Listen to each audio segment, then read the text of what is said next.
नमस्कार। तथ्यों और तर्कों के आधार पर इतिहास को समझने समझाने के सिलसिले सच का सामना में आपका स्वागत है। मैं हूं मुकेश कुमार। दोस्तों, इतिहास में राणा सांगा की भूमिका को लेकर विवाद उठते रहे हैं। असली विवाद इस बात पर है कि पहले मुगल बादशाह बाबर को उन्होंने बुलाया था या नहीं। लेकिन विवाद इस वजह से भी होता है क्योंकि लोग उन्हें इतिहास के नजरिए से देखने के बजाय जाति या धर्म के आधार पर नायक बनाने की जिद करते हैं। सवाल उठता है कि ऐतिहासिक साक्ष्य क्या कहते हैं? क्या वर्तमान के आधार पर राणा सांगा की भूमिका का आकलन करना उचित होगा? जाने-माने सामाजिक कार्यकर्ता और इतिहास के जानकार प्रोफेसर राम पुनियानी हमारे साथ हैं। तो आइए उनसे राणा सांगा की भूमिका के बारे में बात करते हैं। प्रोग्राम में आपका बहुत-बहुत स्वागत है प्रोफेसर पुनियानी। मेरा पहला नमस्कार। सवाल ये है जी, नमस्कार। मेरा पहला सवाल ये है कि राणा सांगा को लेकर ये जो विवाद चल रहा है, इसका जो मूल बिंदु है, वो ये है कि राणा सांगा ने बाबर को बुलाया था या नहीं बुलाया था? उनकी उसको भारत बुलाने में कोई भूमिका थी या नहीं? दोनों पक्ष इसको लेकर अपने-अपने दावे कर रहे हैं कि दरअसल दिलेर खान ने बुलाया था और बाबर ने संपर्क किया था राणा सांगा से साथ देने का, लेकिन उन्होंने साथ नहीं दिया था इब्राहिम लोदी के साथ युद्ध में। तो हुआ क्या था? राणा सांगा की भूमिका क्या थी इसमें? देखिए जी, पहले हम थोड़ा ये समझ लेते हैं कि इब्राहिम लोदी, जो सिकंदर लोदी के बाद में दिल्ली का बादशाह बना, वो काफ़ी एक ऑटोक्रेट, काफ़ी एक इस प्रकार का राजा था, जिसने अपने सरदारों को स्वायत्तता बिल्कुल नहीं दी। तो इससे उनके बहुत सारे सरदार भी काफ़ी नाराज़ थे। दूसरी तरफ राणा सांगा काफ़ी एक बड़े शक्तिशाली राजा के रूप में उभर रहे थे। मेवाड़ के बाद उन्होंने मध्य प्रदेश के कुछ हिस्से, मांडू और बाकी राजस्थान के हिस्सों पर कब्ज़ा कर लिया था और उनकी महत्वाकांक्षा थी दिल्ली पर भी कब्ज़ा करने की। इधर से बाबर, जिसको उसके भाइयों ने उज़्बेकिस्तान से भगा दिया था, वो आके काबुल में था और उसको भी लगता था कि मैं अपना साम्राज्य जो है भारत की ओर बढ़ाऊँ। तो ये 3 इसकी पृष्ठभूमि के बिंदु हैं।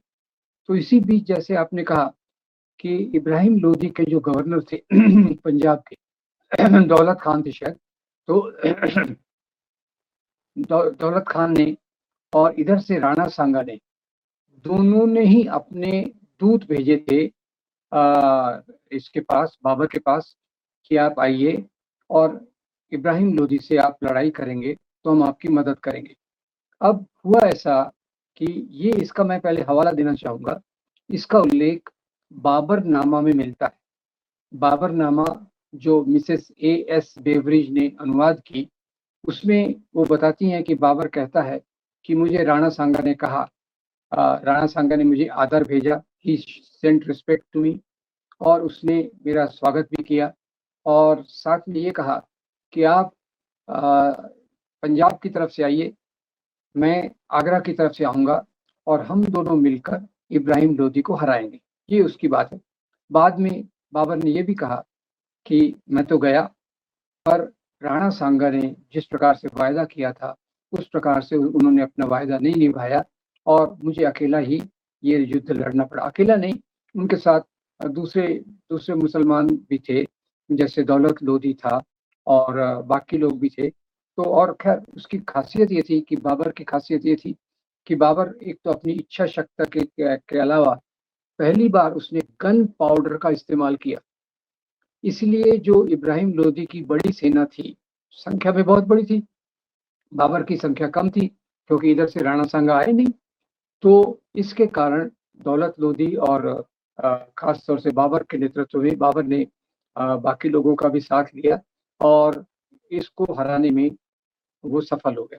तो मुख्य रूप से बाबर की शिकायत ये रही कि राणा सांगा ने मुझे निमंत्रण तो भेजा, कहा भी सही कि हम दोनों, आप इधर से लड़िए, मैं इधर से लड़ूँगा और हम इब्राहिम लोदी को हराएँगे। अब इसमें राणा सांगा का कैलकुलेशन क्या था?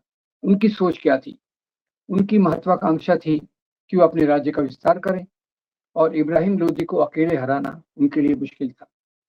और उनको भी यही लगा कि अगर बाबर को बुलाएँगे, तो बाबर तो वैसे भी जो पुराने मुस्लिम बादशाह आए थे, मंगोल थे, चंगेज थे, वो आए, लूटपाट करके चले गए। तो वैसे ही बाबर भी आएगा, यहाँ युद्ध करके लूटपाट करके चला जाएगा। पर बाबर ने यहाँ आने के बाद फैसला किया, अपने आप को यहाँ का सुल्तान घोषित कर दिया, दिल्ली सल्तनत का सुल्तान घोषित कर दिया। तो वहां से मामला बिगड़ गया और बाद में बाबर और राणा सांगा का युद्ध हुआ, जो खानुआ में हुआ।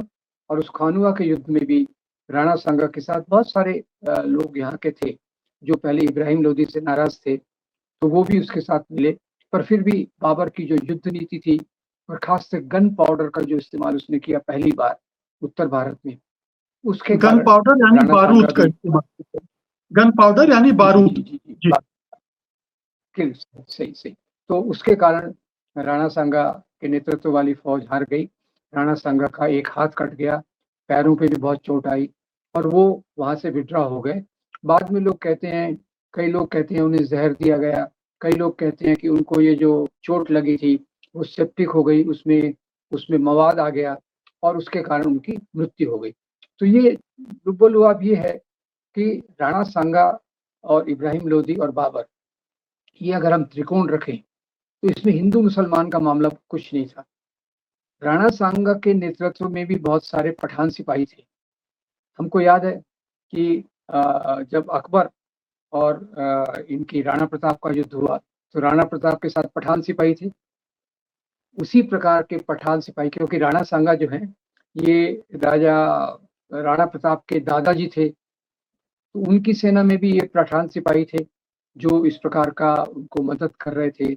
और जहाँ तक बाबर का सवाल है, उसमें भी कई छोटे छोटे हिंदू राजाओं ने उसका साथ दिया, क्योंकि उन्हें लगा कि ये जीतने वाला राजा है और हम जीतने वाले राजा के साथ रहेंगे तो हमारा बाद में हमारा साम्राज्य, हमारा राज्य ज्यादा अच्छे से चलेगा। तो ये मोटे तौर पर ये तो साबित होता है कि राणा सांगा ने बाबर को आमंत्रण भेजा था दूत भेजकर, भले ही फिर वो उसने उनके युद्ध में शामिल नहीं हुआ, उनकी मदद नहीं की, वादे से मुकर गया। ये स्थापित होता है ऐतिहासिक साक्ष्यों के आधार पर। इसमें कहीं कोई वो एम्बिग्विटी नहीं है, ये स्वीकार करना चाहिए। और दूसरी बात जो आपने कही, ये कोई धार्मिक युद्ध नहीं था, ये अपने राज्यों के विस्तार की लड़ाई थी। और चाहे हिंदू राजा हो या मुस्लिम राजा हो, हर राजा उस समय यही कर रहा था, बगैर ये सोचे कि मैं हिंदू धर्म का विस्तार कर रहा हूँ या इस्लाम का विस्तार कर रहा हूँ। तो ये एक बात दिमाग से निकाल देनी चाहिए।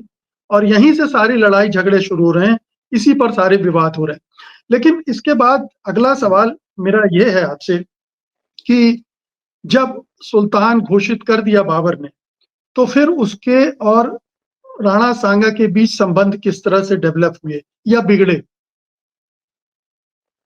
देखिए, जैसे मैंने कहा, राणा सांगा की तो मृत्यु हो गई और राणा सांगा के उत्तराधिकारी के रूप में जो राणा प्रताप के पिताजी आए, उन्होंने मेवाड़ पर थोड़ा राज्य किया और पर उनका जो साम्राज्य था वो सिकुड़ गया।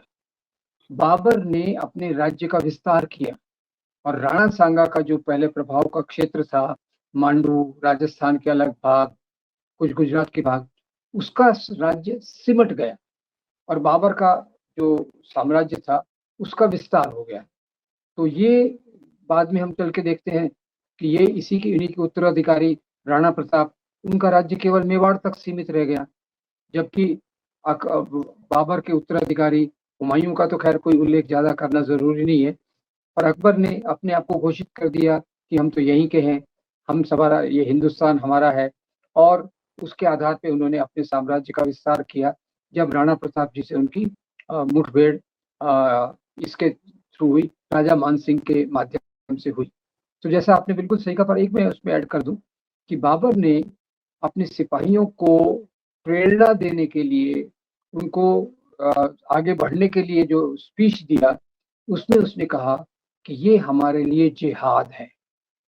तो वास्तव में धर्म से इसका कोई लेना देना था नहीं, पर कई बार राजा लोग अपने मातहतों को एक प्रेरणा देने के लिए, उनमें उत्साह भरने के लिए कई बार जिहाद, कई बार धर्म युद्ध, कई बार क्रुसेड, इस प्रकार के शब्दों का इस्तेमाल करते थे।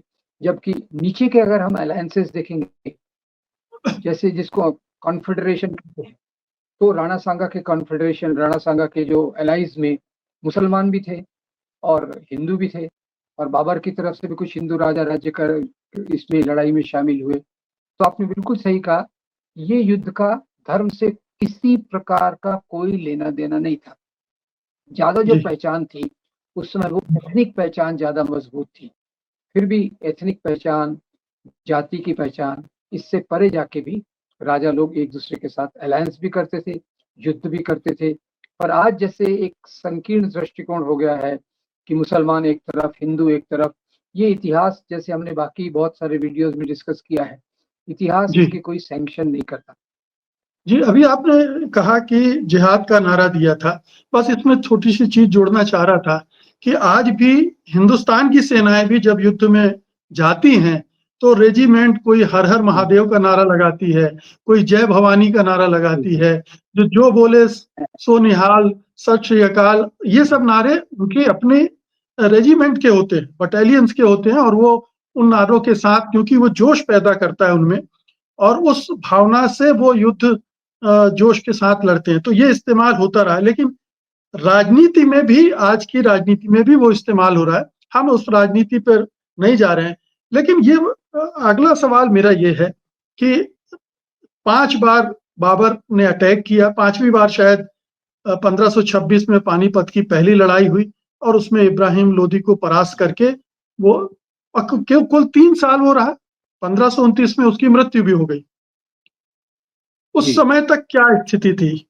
क्या उस समय बाबर का साम्राज्य बहुत विस्तृत और मजबूत हो गया था 3 साल में ही कि राणा सांगा जैसा मजबूत और कहना चाहिए जो ताकतवर साम्राज्य का मालिक था, जैसे आपने बताया राजस्थान, गुजरात, मध्य प्रदेश के बहुत सारे इलाकों में उसकी ताकत थी। क्या केवल बारूद की वजह से वो हार गए? बिल्कुल, बिल्कुल सही। एक्चुअली बाबर के बारे में 2 बातें कहना ज़रूरी है। एक तो युद्ध नीति में जैसे बारूद का इस्तेमाल, वो एक उसने एक युद्ध की जो रणनीति होती है, उसमें एक क्रांति ला दी और एक बहुत बड़ी-बड़ी सेना को भी छोटी सेना हराने लग गई। तो इसके कारण भले ही बाबर 3 साल तक रहा, पर उसका जो राज्य का विस्तार हुआ, वो काफ़ी बड़े पैमाने पर हुआ। और राणा सांगा का, जैसे मैंने बताया, पहले उनका प्रभाव बहुत क्षेत्रों में था, और इस खानवा की लड़ाई जो 1527 में हुई बाबर के खिलाफ, उसके बाद बाबर का साम्राज्य बढ़ता गया और राणा सांगा का साम्राज्य काफ़ी सीमित होता गया और आखिर में केवल वो मेवात तक रह गया। तो ये 2 चीज़ों के कारण है। एक तो बाबर की जो बारूद के अलावा उसकी जो बाकी रणनीति भी थी, युद्ध करने की नीति भी थी, उसमें भी काफ़ी वो आगे था, काफ़ी भी सोच-विचार में काफ़ी आगे था। ये बताइए कि आपने कहा कि राणा सांगा का और फिर उनके बाद उनके जो वंशज थे, उत्तराधिकारी थे, उनका साम्राज्य सिकुड़ता गया था। इसका मतलब है कि बहुत सारे राजपूत राजा बाबर या अकबर के साथ जुड़ते चले गए और वो अकेले बढ़ते चले गए। जी, बिल्कुल सही। देखिए, जी, अ, बाबर बाबर जो पहले आया, वो अपने आप को एक काबुल से आया हुआ व्यक्ति देखता था। काबुल की उसको बहुत याद आती थी, उज़्बेकिस्तान की याद आती थी। वो अपने मेमोइर्स में जैसा लिखता है, उसके आधार पे कह रहा हूँ। पर बा हुमायूँ का तो कोई ज़्यादा अस्तित्व था नहीं, थोड़े दिन तक था वो। बाबर ने घोषित कर दिया, ये देश हमारा है। और वहाँ से अकबर ने जिस प्रकार की नीतियाँ लगाई, एक तो धार्मिक तौर से उदारवाद था, और जो राजपूतों से उन्होंने संबंध किए, बाकी लोगों से उन्होंने अलायंसेस किए, घर परिवार की शादियाँ जैसे उन्होंने की, बहुत सारी उसकी लंबी लिस्ट हो सकती है, किस किस राजकुमार की शादी किस लड़की से हुई, ये उनके बीच में अंतर्विवाह। और भारत में तो मुख्य यही होता है, रोटी-बेटी का संबंध। जब बेटी का संबंध हो गया, तो अलायंस और भी मजबूत हो जाता है। तो वो अकबर ने वो नीति का बहुत पालन किया और उसके आधार पे भी उसके राज्य का विस्तार स्वाभाविक रूप से हुआ। एक और ज़िक्र बनता है मिलता है राणा सांगा का, बड़ा दिलचस्प है कि जो मांडू का जी, बादशाह था, सुल्तान मोहम्मद शाह, जी, उसने राणा सांगा को जी, हरा दिया था और बंदी भी बना लिया था, हुँ, लेकिन फिर उनको राज्य सौंप जी, भी दिया था। तो ये भी एक बड़ा करेक्ट, दिलचस्प उदाहरण है कि हराने के बाद भी दूसरा जो दूसरे धर्म का एक बादशाह है, वो आपको मुक्त कर देता, आपका हाँ, राज भी सौंप देता है। करेक्ट। ये बहुत बहुत रोचक बात आपने कही, क्योंकि इसमें ऐसा ही संबंध राणा सांगा का गुजरात के नवाब के साथ भी था। उनके साथ दोस्ती भी थी, कभी-कभी संघर्ष भी होता था और मांडू का तो ख़ास है कि हारने के बाद भी साम्राज्य को वापस दे दिया गया। उसके कुछ कारण होंगे, वो बताना तो मुश्किल है। पर राजाओं की जो नीतियाँ हैं, उसमें वो किस प्रकार से काम करते थे, उसको कहना काफ़ी मुश्किल है। पर ज़्यादातर तो ये समीकरण सत्ता के ही होते थे। और पर हाँ, जैसे अब आप जिस प्रकार इशारा कर रहे हैं, इसमें धर्म का कोई एलिमेंट था ही नहीं। उस समय जो उपधर्म हैं जैसे वैष्णव, शैव, फिर भाषा के आधार पे राजस्थानी, मुल्तानी और काबुल से तुर्क, ये सब ज़्यादा लोकप्रिय थे और उसमें भी इसके बावजूद लोग अलायंस भी करते थे, जैसा मांडू का आपने बहुत अच्छा उदाहरण दिया। तो ये इसमें हिंदू-मुसलमान का मामला भी नहीं था। अगर होता तो हिंदू-मुसलमान का मामला होता, तो ये जीता हुआ राजा हारने वाले को कभी उसका राज्य वापस भी नहीं करता। ये भी बात बिल्कुल सही है। तो ये फिर से एक और रीएम्फसाइज़ करती है दिलचस्प विवरण कि मुझे आज मिला राणा संगा के मुतल्लिक, और वो ये था कि जब जो राणा रायमल और रानी रतन कुंवर के ये बेटे थे, और जब शासन उत्तराधिकार की बात आई तो 4 बेटों में ज़बरदस्त संघर्ष हुआ।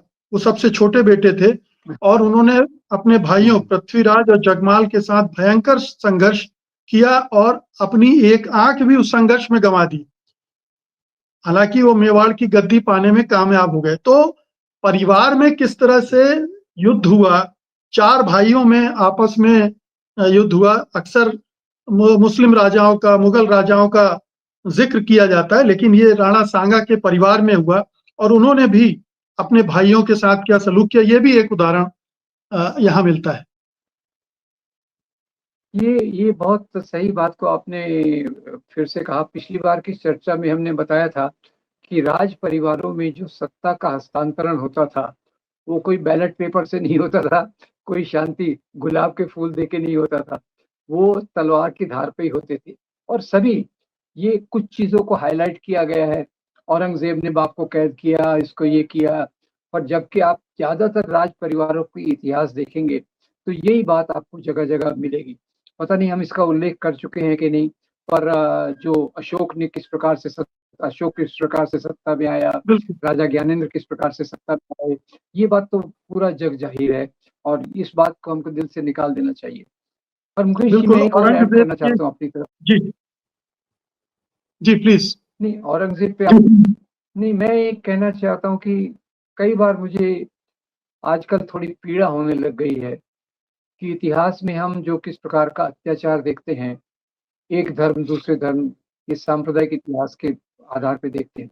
पर ये मैं सोचता हूँ कि सब इतिहास में सबसे बड़े अत्याचार भारत में जो हुए, वो तो दलितों के खिलाफ हुए, वो तो स्त्रियों के खिलाफ हुए। तो ये क्या हमारा इतिहास है और क्या राजनीति है कि हम औरंगज़ेब और बाबर और शिवाजी महाराज और राणा प्रताप की बात कर रहे हैं, जबकि हमारी व्यवस्था ने हमारे लोगों पर जिस प्रकार के भयंकर अत्याचार किए, उसका मुकाबला तो कोई है ही नहीं। तो ये बिल्कुल, एक बहुत पीड़ादायक बात है कि इसको कितनी गलत दिशा में ले जाने की कोशिश की जा रही है।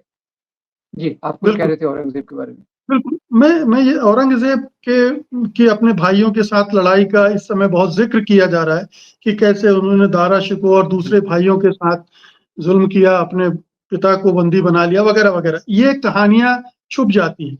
दरअसल जो हो रहा है वो इतिहास का एक ख़ास तरह से महिमा मंडन और एक ख़ास तरह से उसको बुरा बताने की कोशिश हो रही। कुछ को नायक बनाया जा रहा है, कुछ को खलनायक बनाया जा रहा है। राणा सांगा को हुँ, नायक बनाया जा रहा है और बाबर को खलनायक बनाया जा रहा है। ये एक धार्मिक राजनीति का एक जातिगत राजनीति भी है, क्योंकि करणी सेना भी कूद पड़ी है, क्योंकि वो राजपूत राजा था। ये जो हुँ, भावनाएँ आहत होने, इतिहास में 600 साल, 500 साल पहले कुछ हुआ था उसको लेकर, ये बड़ी अजीबो-गरीब स्थिति है, जबकि ये विशुद्ध रूप से साम्राज्यों की लड़ाई थी, इसमें हमारा आपका कोई भला नहीं होने वाला था, उसमें आम लोगों का कोई फ़ायदा नहीं हुआ। और देखिए कि किस तरह से फिर समझौते भी करते हैं।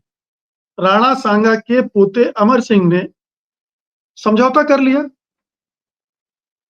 जी, पड़पोते जी, जहांगीर के साथ। पड़पोते। जहांगीर जी, वो भी जी, संसद का सवाल था पेशी, क्योंकि अकबर राणा प्रताप को 5,000 का मनसब दे रहे थे। जहांगीर ने आके अमर सिंह को 10,000 का मनसब दिया। अमर सिंह ने कहा थैंक यू वेरी मच, मैं आपके साथ हूँ। तो ये विडंबना है आज के हमारे सोचने की कि जो वास्तव में इतिहास में हुआ। अब एक गरीब किसान को क्या फ़र्क पड़ता है कि उसका राजा हिंदू है या मुसलमान है? ये मैं आजकल उस बिल्कुल। प्रकार से भी सोच रहा हूँ। एक महिला को क्या फ़र्क पड़ता है कि राजा हिंदू है या मुसलमान है? वो तो उसी प्रकार से शोषण सहती रहेगी जब तक राजाशाही है और वो सब। एनीवे जी, तो मैं ये कह रहा था कि ये पूरे राज्यों राज्यों के चरित्र को, राजाओं के और उनके राज्यों के चरित्र को ध्यान में रखा जाना चाहिए, ना कि उनके धर्म को। जी, ये कुल लब्बो-लुआब है।